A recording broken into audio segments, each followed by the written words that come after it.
Eagle double G.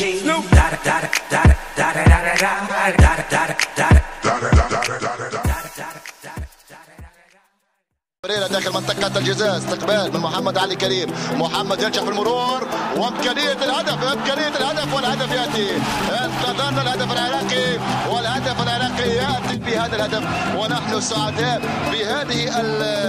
بهذه الهدف الجميل. انطلاقة كانت من محمد علي كريم، مرر الكرة، تمكن من التخلص بطريقة رائعة، امامنا الاعادة وامامنا المرور، نجح في المرور وفي الافلات من جانب المدافع، وهيا الكرة ناحية هوار استقبل مرة أخرى المنتخب العراقي، انفراد الآن، حقق الجول،